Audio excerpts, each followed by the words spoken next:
नमस्कार, मैं हूं आपके साथ गौरव राजेंद्र। बुलेटिन की शुरुआत करते हैं। खबर रोहतक से है, जहां पर गांव मायना निवासी अंतर्राष्ट्रीय बॉक्सर अमित पंघाल को राष्ट्रपति द्रौपदी मुर्मू ने अर्जुन अवार्ड से सम्मानित किया। अमित पंघाल को अर्जुन अवार्ड मिलने से जिले भर में खुशी का माहौल है। अमित पंघाल ने अपने पंच के दम पर विश्व में अपनी अलग पहचान बनाई और विश्व में टॉप पर रहे हैं।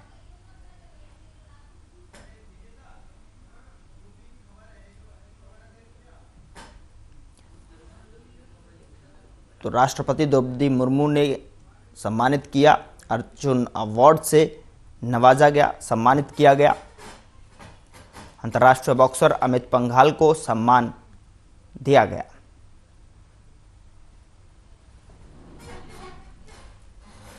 उधर हरियाणा भवन में सीएम मनोहर लाल से एमबीबीएस छात्रों के डेलीगेशन ने मुलाकात की। इस दौरान बॉन्ड पॉलिसी को लेकर चर्चा की गई। साथ ही बैठक के बाद सीएम मनोहर लाल ने कहा कि तीसरे दौर की वार्ता हुई है। सरकार ने 2 साल पहले बॉन्ड पॉलिसी बनाई थी। बॉन्ड की राशि दूसरे सभी स्थानों से ज्यादा रखी गई थी ताकि डॉक्टर्स सरकारी नौकरी को प्राथमिकता दें। बॉन्ड पॉलिसी को भी 7 साल की जगह 5 साल तय की गई, जिसमें डॉक्टर्स को सरकारी संस्थानों में सेवाएं देनी होंगी। साथ ही 40 लाख की जगह 30 लाख की बॉन्ड पॉलिसी रखी गई है।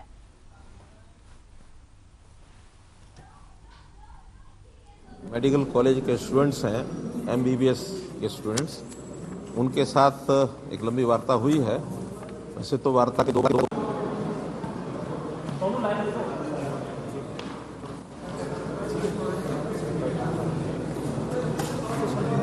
हरियाणा प्रदेश के हमारे मेडिकल कॉलेज के स्टूडेंट्स हैं, एमबीबीएस के स्टूडेंट्स, उनके साथ एक लंबी वार्ता हुई है। वैसे तो वार्ता के 2 दौर पहले भी हुए हैं, आज तीसरा दौर इनके साथ हुआ है।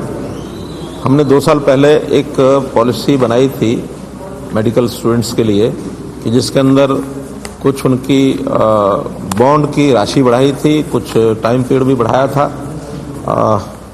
ये ठीक है कि वो हमारी जो बॉन्ड की राशि और जो टाइम पीरियड था वो सब स्थानों से थोड़ा ज़्यादा ही रखा गया था। और उसका एक विशेष कारण भी था कि हम लोग चाहते थे कि जितने भी डॉक्टर हमारे मेडिकल कॉलेज से, सरकारी मेडिकल कॉलेज से पढ़ते हैं, वो सब सरकारी नौकरी को प्राथमिकता दें, क्योंकि हमारी डॉक्टर्स की आवश्यकता ये काफ़ी बढ़ रही है और वो पूरी भी नहीं हो रही है। जितने डॉक्टर सरकारी कॉलेज में पढ़ के आते हैं उनकी ज़्यादा ज़्यादा संख्या सरकार के साथ वो जुड़ करके रहे, तभी हमने ये 7 साल की बॉन्ड की पॉलिसी की थी। लेकिन फिर भी हमारे ऐसे विद्यार्थियों को ये थोड़ा ज़्यादा समय लगा, तो हमने उस बातचीत के माध्यम से कुछ उसमें परिवर्तन किए हैं। और वो जो परिवर्तन किए हैं उसकी जानकारी मैं आपको देता हूँ। पहला तो इस समय को 7 साल की बजाय 5 साल कर दिया है। बहुत प्रदेशों में 5 साल पहले भी चल रहा है, तो हमने इसको 5 साल किया है।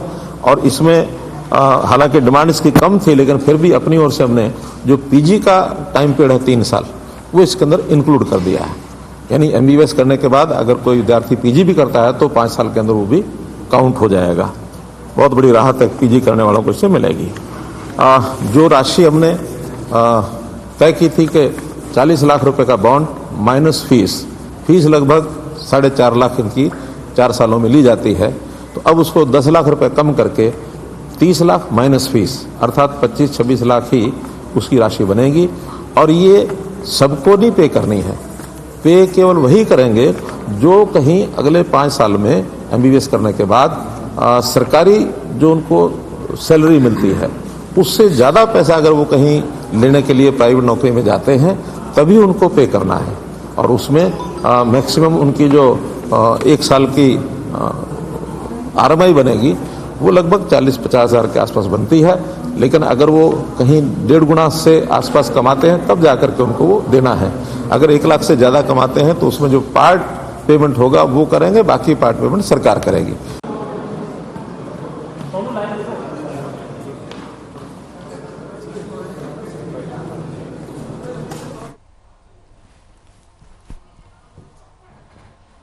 उधर रोहतक में एमबीबीएस स्टूडेंट के करीब 1 महीने से विरोध प्रदर्शन कर रहे हैं। छात्रों का प्रतिनिधिमंडल राज्यसभा सदस्य दीपेंद्र सिंह हुड्डा से मिला, जिसके बाद दीपेंद्र हुड्डा ने विद्यार्थियों की मांगों को जायज ठहराते हुए उन्हें समर्थन दिया और सदन में आवाज उठाने का आश्वासन भी रखा।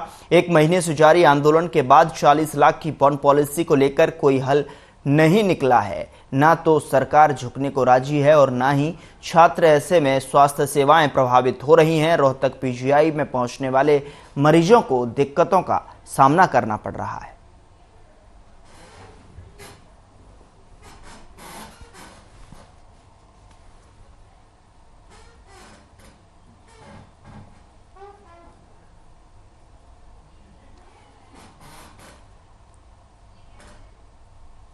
उधर आयुष्मान योजना के तहत हरियाणा सरकार ने भी चिरायु योजना शुरू की है, जिसके तहत आयुष्मान योजना की तर्ज पर 5 लाख तक का इलाज मुफ्त मिलेगा। लेकिन सीएससी सेंटर चिरायु योजना की बजाय आयुष्मान कार्ड प्रिंट कर लोगों को दे रहे हैं, जो पूरी तरह अमान्य है। इसकी जानकारी स्वास्थ्य विभाग ने एक पीसी में दी है। आपको बता दें कि हरियाणा में आयुष्मान योजना की तर्ज पर चिरायु योजना चलाई जा रही है, जिसके तहत इस योजना में भी आयुष्मान जैसी सुविधाएं दी जा रही हैं। लेकिन यह सुविधाएं सिर्फ हरियाणा के इम्पेनल्ड अस्पतालों और पीजीआई चंडीगढ़ और पीजीआई सेक्टर 32 अस्पताल में ही मिल सकेंगी। इसकी जानकारी अंबाला स्वास्थ्य विभाग ने देते हुए बताया कि इसको लेकर गलत जानकारी दी जा रही है और लोगों में भ्रम फैलाया जा रहा है। उन्होंने बताया कि चिरायु योजना में लेकिन लाभ आयुष्मान की तरह ही दिया जाएगा। कुछ CSC centre Ayushman card print कर रहे हैं, जो पूरी तरह अमान्य है। इससे पहले जिनके आयुष्मान योजना के तहत कार्ड बने थे वो ठीक हैं, लेकिन अब बन रहे कार्ड चिरायु योजना वाले ही मान्य रहेंगे। उन्होंने कहा यदि कोई सीएससी सेंटर कार्ड बनाने के लिए पैसे लेता है तो वो गलत है। सरकार के सीधे आदेश है कि इसके लिए लोगों से पैसे ना लिए जाएं।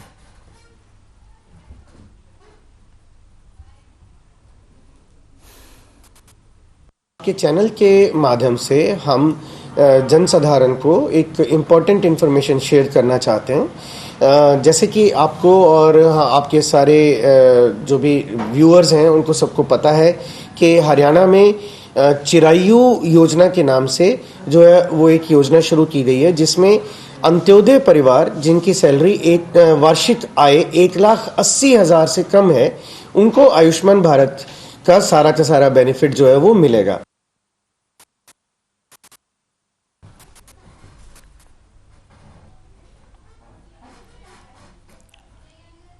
उधर डिप्टी सीएम दुष्यंत चौटाला ने गुरुग्राम का दौरा किया। इस दौरान उन्होंने 9 दिसंबर को होने वाली रैली का न्योता दिया। साथ ही उन्होंने कहा कि जेजेपी का स्थापना दिवस समारोह ऐतिहासिक होगा। वहीं उन्होंने कहा कि पंचायत चुनाव में जेजेपी का प्रदर्शन बहुत अच्छा रहा है।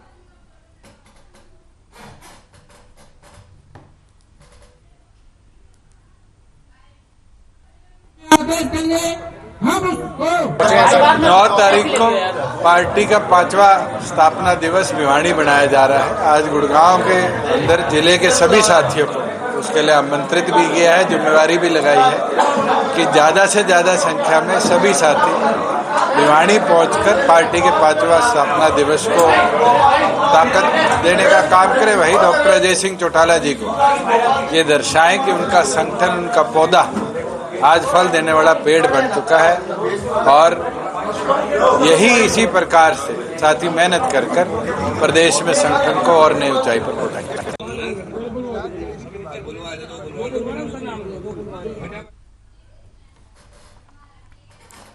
उधर कांग्रेस के राष्ट्रीय अध्यक्ष मल्लिकार्जुन खड़गे के पीएम नरेंद्र मोदी को रावण कहने पर हरियाणा के गृह मंत्री अनिल विज ने पलटवार करते हुए कहा कि रावण को तो श्री राम जी ने युगों पहले मार दिया था। लेकिन कांग्रेस अध्यक्ष मल्लिकार्जुन खड़गे के बयान के लगता है कि कांग्रेस ने अपने अंदर का रावण छुपा रखा हुआ है, तभी उसका असर कांग्रेस में समय समय पर देखने को मिलता है। इसी के साथ ही जम्मू कश्मीर की पूर्व मुख्यमंत्री महबूबा मुफ्ती के बयान पर भी कहा कि वो जम्मू कश्मीर को बीजेपी का भारत नहीं बनने देंगे। प्रदेश के गृह मंत्री अनिल विज ने कहा कि जम्मू कश्मीर तो पहले से ही भारत का था और भारत का ही रहेगा। कश्मीर में धारा 370 को भी खत्म कर दिया गया है। अब जिस प्रकार से देश के बाकी राज्य हैं, उसी तरीके से कश्मीर भी भारत का अंग बन चुका है। केजरीवाल के गुजरात में पंजाब की तरह से राशन और बिजली मुफ्त देने के बयान पर अनिल विज ने कहा कि अब लोगों को समझ आ रहा है कि मुफ्तवाद से देश को कंगाल किया जा रहा है और ये किसी साजिश का हिस्सा भी हो सकता है।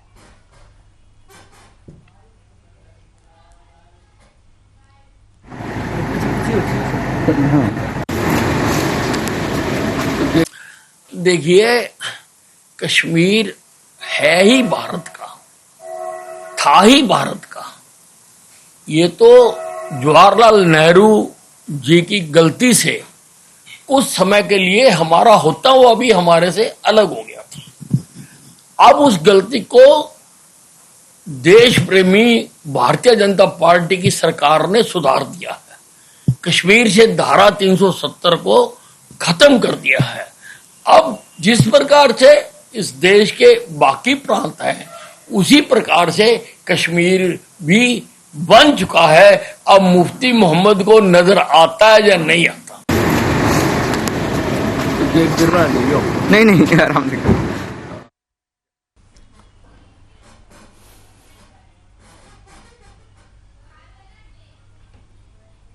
उधर हरियाणा सरकार लगातार कार्यरत है। इसी कड़ी में कृषि मंत्री ने 37 करोड़ रुपए की लागत से बनने वाली जूही फीडर और साथ लगते जलाशय के पुनर्निर्माण और क्षमता बढ़ाने के कार्य का शुभारंभ किया है। साथ ही उन्होंने कहा है कि सरकार बिना भेदभाव के अंत्योदय की भावना से कार्य कर रही है और आगे अपनी बात रखते हुए कहा कि सरकार सभी क्षेत्रों का समान विकास करा रही है।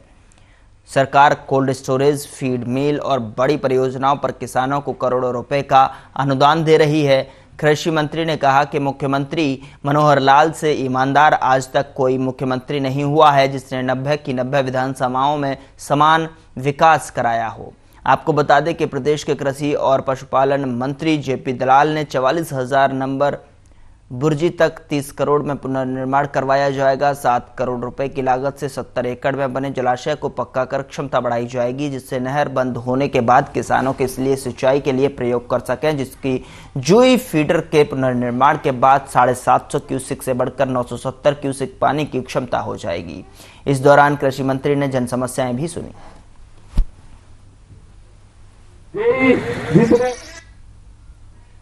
यही सचिन है, निकेश है, जितने इसमें पानी कैसे पहुंचाया जाए। पानी आपको पता है कि हरियाणा में पानी की कमी है और ये इलाका ज्यादातर खारे पानी का है। मुख्यमंत्री जी ने मैं बताना चाहता हूं कि सबसे ज्यादा ध्यान दिया किसी चीज पर तो वो बिजली और पानी। आपके सामने है कि 2014 से आज तक बिजली के रेट नहीं बढ़े। 80-90% गांव में 24 घंटे बिजली होगी। सभी मुख्यमंत्री कहा करते कि मैं बिजली 24 घंटे दूंगा, कोई कर नहीं पाता। यहां रुकेंगे छोटे से ब्रेक के लिए, फौरन हाजिर होते हैं।